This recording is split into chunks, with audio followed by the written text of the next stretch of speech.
Hey guys, I'm going to walk through my Brewmaster Monk 5-mass Horrific Vision run. I'll go over talents real quick. I'm using Eye of the Tiger. I don't feel like there's a huge gain in using Chi Wave or Chi Burst. I don't think Chi Wave is strong enough. Chi Burst takes global cooldowns. I don't like being rooted in visions. I use Tiger's Lust. You can lust off Lead and Foot. I just prefer Tiger's Lust in general. Anyways. And then a few standard Brewmaster tanking talents. I use Light Brewing. I don't really think Spitfire is huge. Breath of Fire doesn't do enough damage. In the 60 row, I go Ring of Peace. 75 row, I prefer Dampen Harm. I only use Bob and Weave if I know that somebody is always going to be healing me.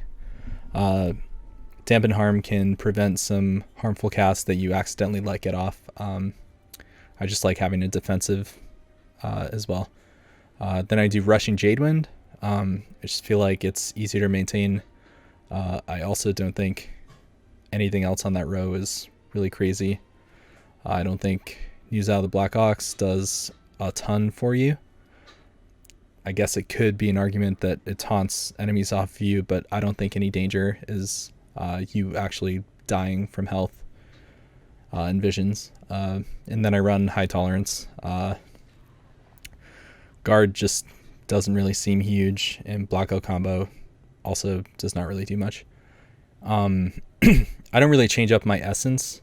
I run Crucible of Flame as my major. Aegis, Null Dynamo, and Formless Void is my minor. This is my standard build. I don't think you gain a lot from using Anima.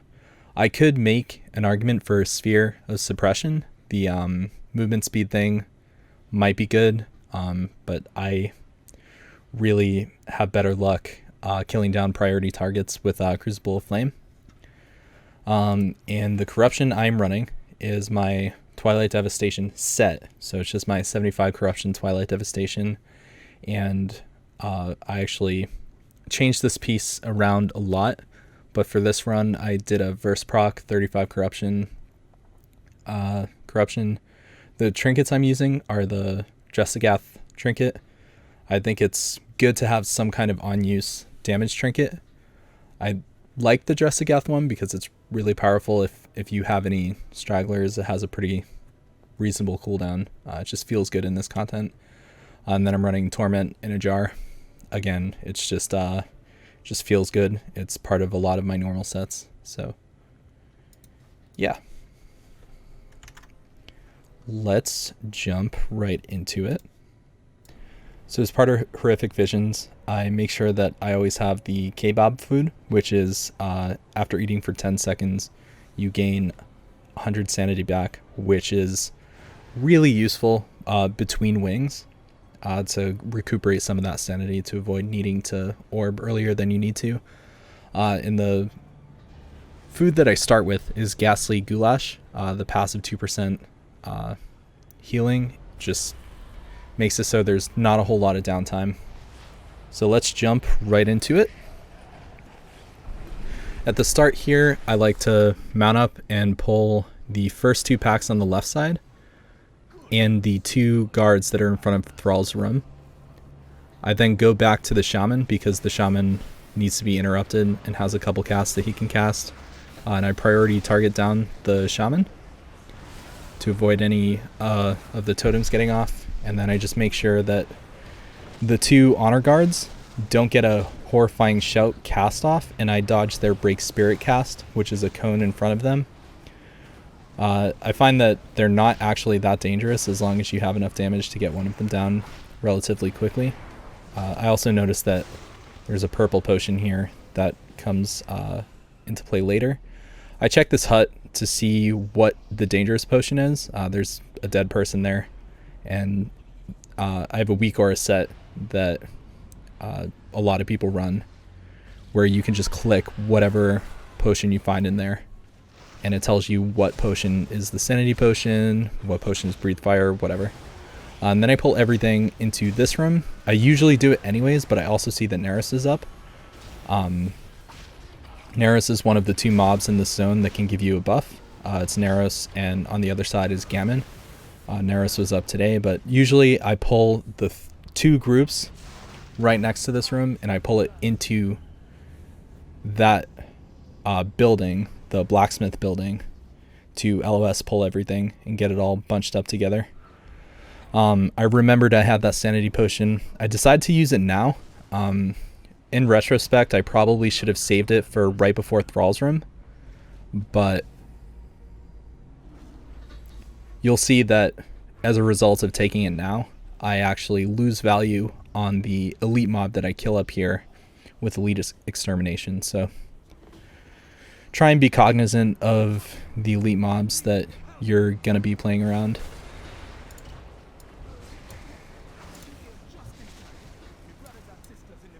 I notice I get a Gifted the Titans proc, so I run over to the elite and try and pull it as soon as possible. The way I like to fight this guy is I like to try and face him as close to a wall as he can be to keep my uptime up on him. His Surging Fist does a charge. If you get hit by it, you get a sanity drain on you and it knocks you back. So all you have to do is sidestep it. And then after he does a charge, he sends out the Decimator cast, which you just have to sidestep, and it comes back once it reaches the max range. So I find that tanking him up against the wall, he does the charge, and then I can go to the wall on the other side and bait his charge into that one after his Decimator cast. I also like to use the fact that I'm extremely high sanity because I've just killed an elite to go into the lost area. Up here, the Valley of Wisdom, right? So I run up here, I pull that guy alone, and then I pull this 2-pack alone. I don't like pulling this 2-pack with the group over towards the water or the group up the hill. The group up the hill just has a lot of stuff that you need to sidestep, and with lead and foot active and split personality, it's kind of dangerous to pull all of that at once, and I was trying to take it a little easier than normal. Just dodging that split personality. I also don't like pulling this single Dominator double Mind Carver pack with the other pack, because the Dominators do a cast. I get really lucky with Twilight Dev, so I don't even know if I have to deal with it, but they cast something that's basically a fear and sanity drain, loss of control effect on your character. And 2 of those is pretty dangerous at once, let alone 3 of them. So I try and make sure that I grab any potion, any utility potion that I can at the start of the run, which is usually in this zone, and make sure that I'm either maintaining the buffs that they provide, because when they expire, they do a fear on you. At least the spicy potion does, and I don't really go for them otherwise because the buffs last so long. I just try and keep track of my my buff count. So I pull this guy alone. A strategy I like to use here is as soon as I see him casting Sanguine Residue and the Visceral Fluid, I try and already be moving. The Sanguine Residue isn't that fast, but Visceral Fluid is genuinely pretty fast, and if you wait any amount of time, you're probably going to be hit by it, and it's a good amount of sanity. I get kind of unlucky here with the Gifted the Titans proc with nothing around me to pull, so I just kind of slow it down and take a look around. I notice that I have a purple potion, but I'm at 500 sanity, and I know that I could use it later because the elite at the end of this little area does basically an unavoidable for most classes sanity drain, and I wanted to make sure that I had the purple potion for after I engaged him. So something you can do with these appendages is if you are able to get into combat with them when you're directly on top of them, like with a leap or something, or a blink, they won't actually the one you teleport onto won't teleport, but I'm a monk. I usually try and fight them onto the teleport where they would teleport to, and just sidestep it. Lead and foot makes a lot of these pulls kind of scuffy, just because of how much you have to sidestep.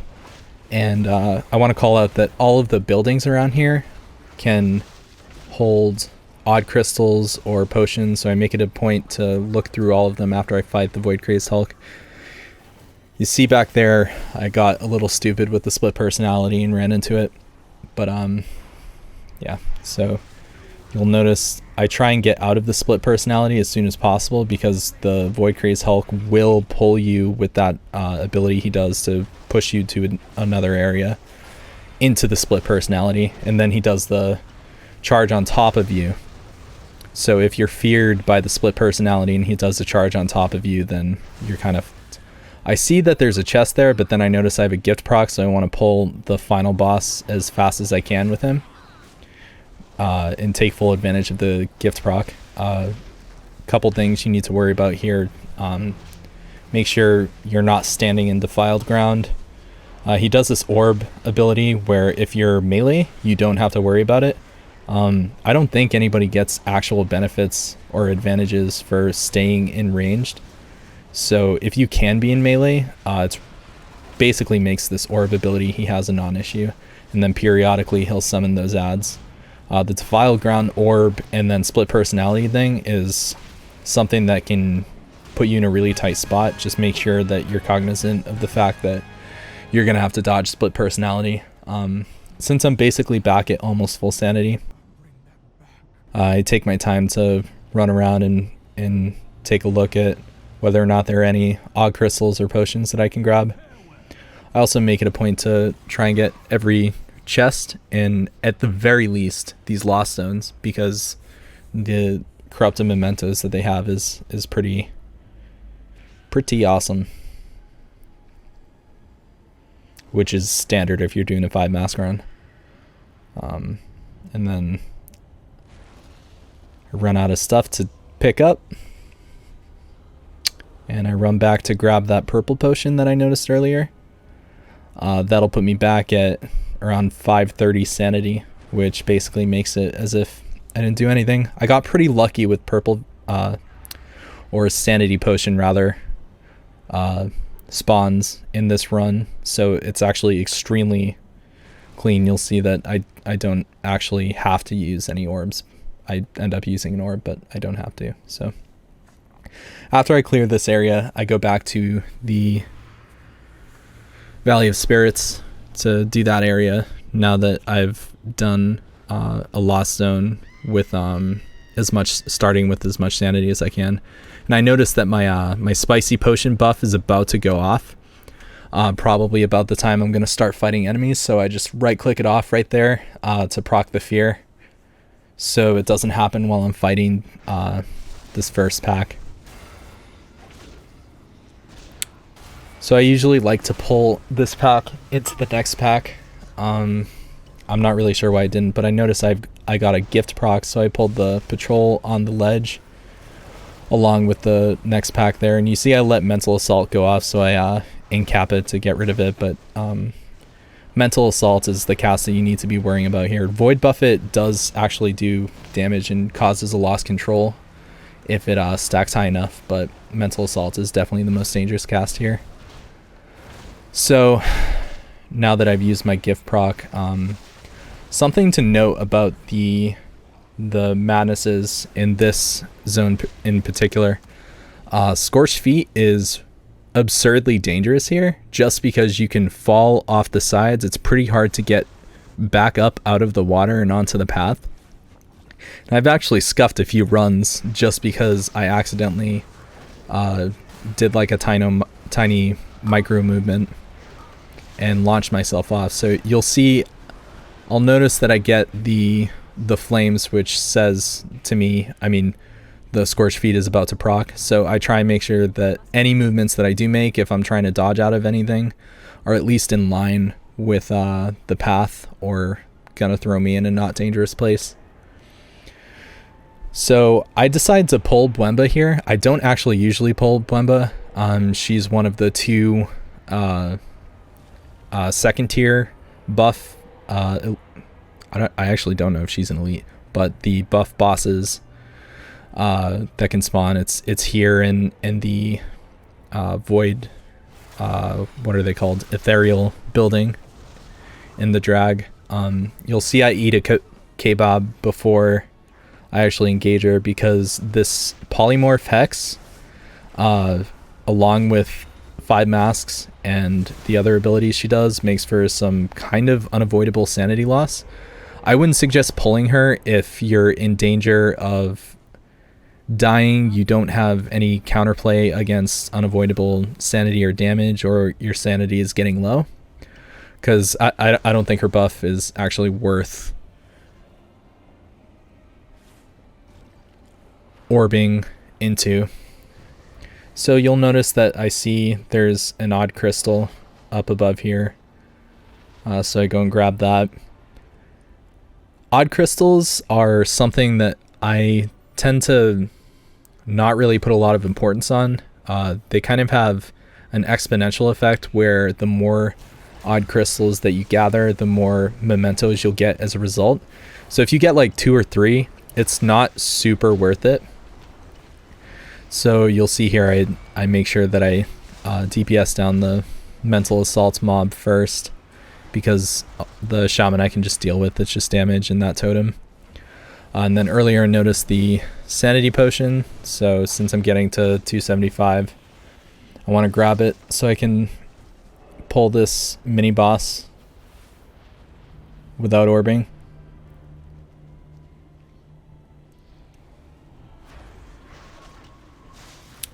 So this is a pretty simple pack.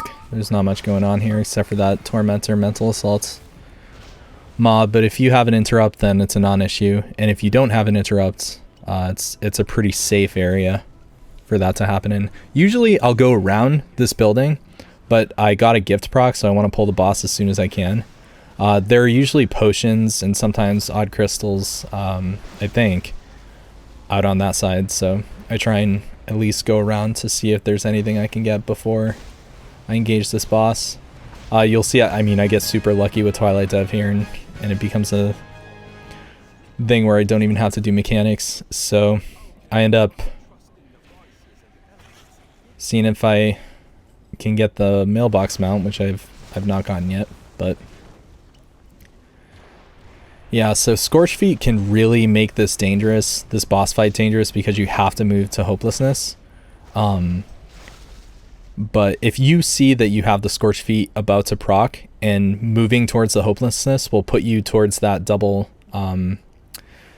pack that you saw me skip to engage the boss, I would say try and proc the Scorched Feet before you even think about getting into the hopelessness, because it's not a huge deal. It's not the end of the world if you take a little longer.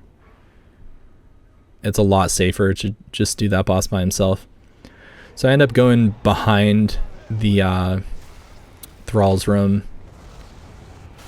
and I used to take this entire thing up into that patrol, but the shaman just kind of started annoying me and being alive long enough to cast his totem. So what I do is I kill the shaman, and then I just do the pull that I used to do, where I pulled that patrol and the 2 packs that are up on this ledge.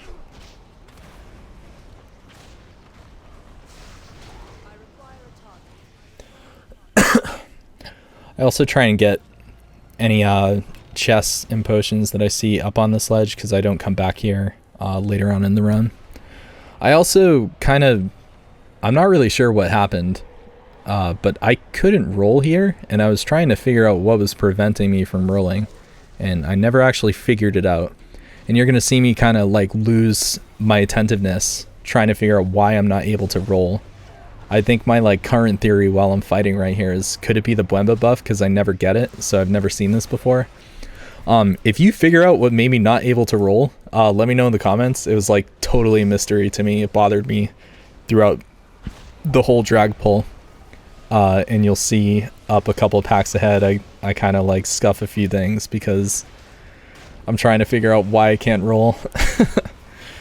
So with this guy,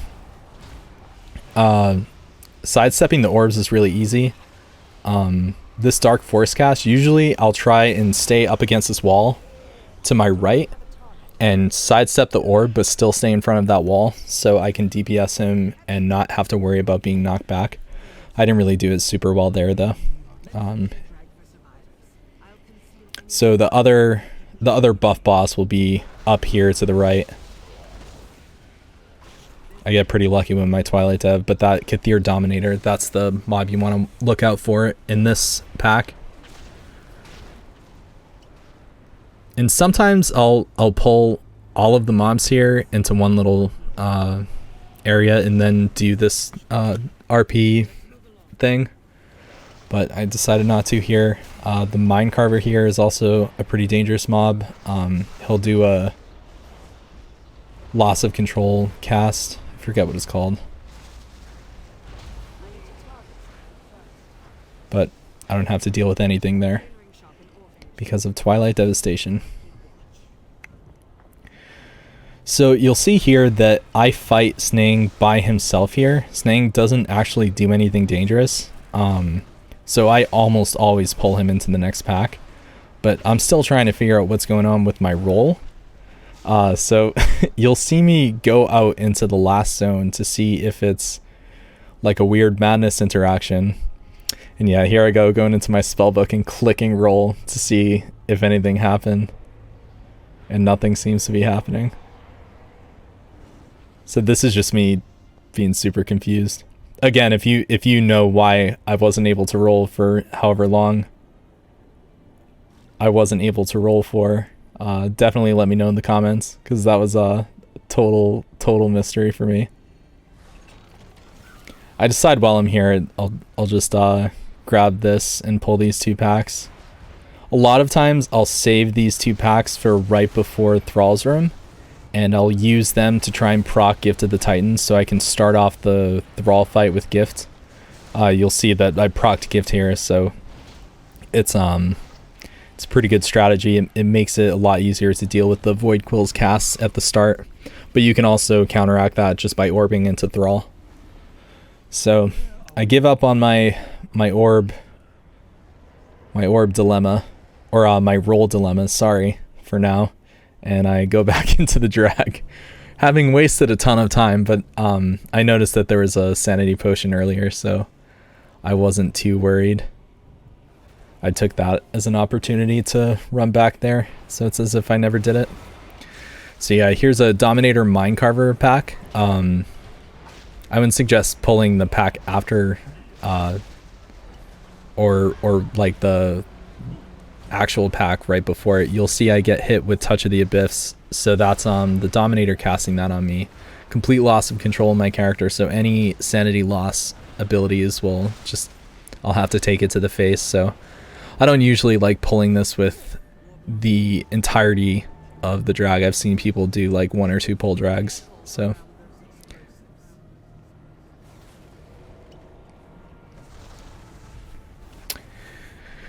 again, I'm checking my busts to figure out why I can't roll, because usually I'm zipping around here, right-clicking these barricades to do the RP.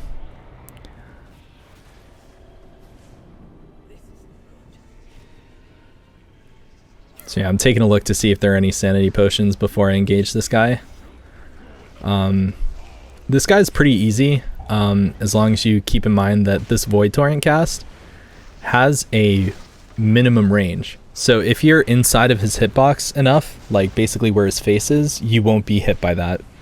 The Cries of the Void with the shields, that just does a amount of damage. It's not a huge deal if you don't break through it, but again, you see me dodge the Void Torrent cast by being inside of his hitbox. And then I run and make sure I get all the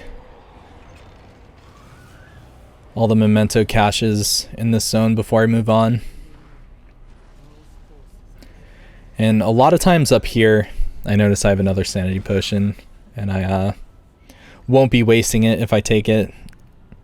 It'll put me just under max sanity. So usually in this next zone, I'll pull Misha, and then I'll take the shortcut that a lot of people do.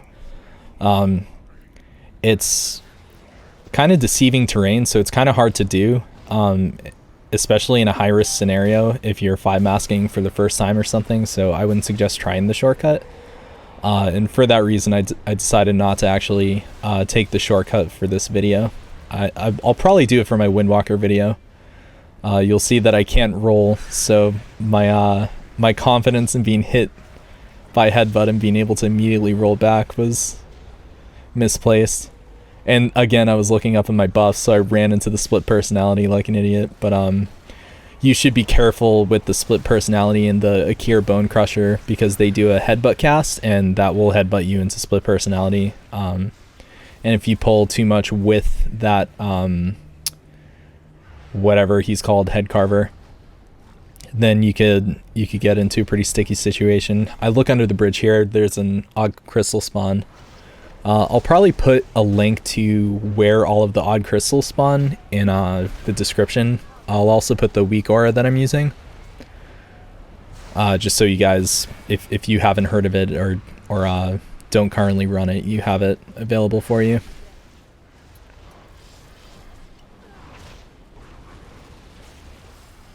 So here I try and proc the two mobs that pull right next to this chest if it's spawned, but kind of get goofed with lead and foot. And again, trying to figure out why I can't roll. What a funny thing. So I noticed that my sanity is above 400 right now, and I'm about to fight an elite mob, so I think it's okay. And that I have enough time to fight the mailbox guy, and I get extremely lucky. I get a Twilight Devastation proc that procs Gift of the Titan, so I basically don't have to fight the mail guy, and I get to have Gift for free when I fight the elite. And I get 2 Twilight Devs in a row. Kind of like completely unfair. I think I missed that sanity potion back there. And then roll suddenly starts working for me again, and I'm basically extremely confused trying to figure out what on earth prevented me from rolling. Anyways, it's Twilight Dev is extremely good for visions. It can make some encounters like completely a non-thing, especially if you're running a tank spec. Like Brewmaster doesn't have a ton of health compared to other tank specs, but it's still like totally and completely worth it. So I drums Rexar. I usually pre-pot him too, but I pre-potted the, I second potted the other pack here. And you see I run into the minus 120 sanity trap. Don't do that. That was my biggest misplay in this vision run. Kind of screwed the whole first half of this fight. But I usually drums on Rexar because I feel like the Void Quills cast is really hard to deal with if you don't have like a ton of extra damage on either Rexar or the ads that he summons. I tend to kill them just because I, as a Brewmaster, don't have enough single target burst damage to destroy Rexar. But if you're like running as a DPS spec or something, I would say just absolutely go for killing Rexar, because it's really hard to control all 4 of those ads at once. But then you're basically at a DPS timer, so if your DPS isn't good enough to kill Rexar before all 4 Void Quill casts go off multiple times, then I would suggest trying to do it the right way. The ads only spawn based on a percentage of his health, so you could basically just stop DPSing on Rexar and focus the Void Quill boars down. So a lot of the time I will forget to turn in the odd crystals in Orgrimmar, but this time I remembered. So as you can see, the guys here to the left of the auction house. And don't forget to actually loot the cash that he leaves behind. So you see I was about to pull the double pack to proc Gift, but I remembered that I pulled it earlier. So I'm at 375 sanity, and then I eat a kebab. I was debating doing Thrall without actually doing an orb, but I didn't want to have the ultimate embarrassment and not actually kill Thrall because I'm an idiot. Even though I have cheat death up, I definitely didn't need to orb here. But orbing here is good for you guys to watch, just because it makes these Void Quill casts a non-issue. I'm still controlling them and stunning them, which probably is inefficient. You definitely want to save that stuff for when the orb is down, but if you can kill those 2 boars within the orb, then it's totally free. So the entire Thrall fight, I try and keep him towards the outer edges of the room and point it out towards the outer edges of the room to bait defiled ground.